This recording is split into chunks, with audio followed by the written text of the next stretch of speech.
Hola, voy a explicar por qué es importante participar en la consulta que la Comisión Europea está realizando hasta diciembre sobre el pilar social. En primer lugar, ¿qué es el pilar social? Es la idea de que la Unión Monetaria Europea, en la que vivimos con nuestra moneda común, el euro, también puede ser más social. Y buceando en el conjunto de elementos jurídicos, de instrumentos, de tratados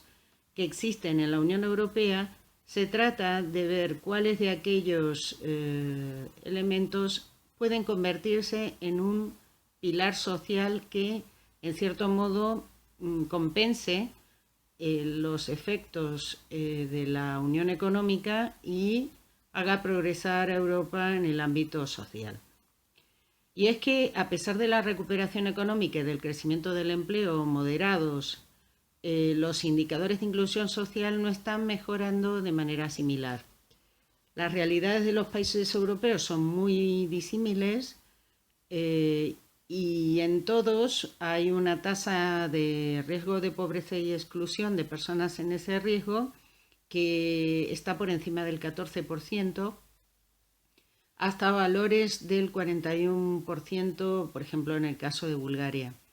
En el caso de España, como es sabido, esta tasa se ubica en el 28,6% de toda la población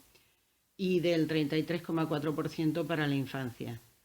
Tenemos más de 4 millones de personas desempleadas y 1 millón de hogares sin ingresos. Por lo tanto, para EAPN las prioridades a la hora de esta consulta serían 4. Conseguir a través de esta participación un paso más hacia una Europa sin pobreza y exclusión,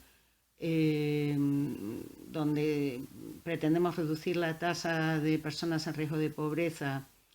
al 5% en cada Estado miembro y en la población europea. Una Europa del empleo, donde queremos aumentar la tasa de empleo al 80% de la población en edad activa, financiar la economía circular, la economía social, el autoempleo en condiciones dignas para personas paradas de larga duración y pertenecientes a grupos en situación de desventaja,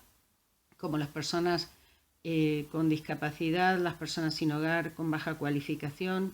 pertenecientes a minorías étnicas o religiosas, entre otros, proporcionando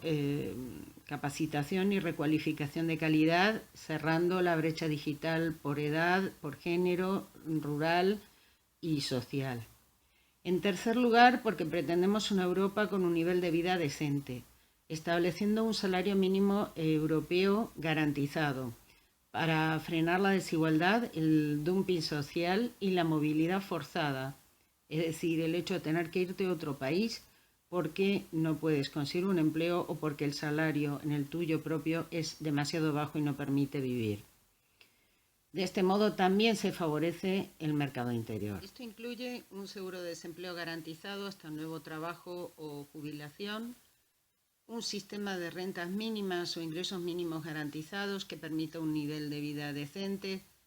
y que sea combinable con periodos de empleo de una forma flexible y segura, para luchar contra la pobreza infantil y promover, entre otras cosas, la fecundidad y la sostenibilidad demográfica. Proponemos también establecer un sistema de prestaciones universales garantizadas por hijo e hija a cargo, garantizar el acceso a servicios sociales, educación y sanidad universales, vivienda social y servicios públicos garantizados en zonas tanto urbanas como rurales. Una cuarta razón por la cual es importante participar en esta consulta sobre el pilar social y hacer propuestas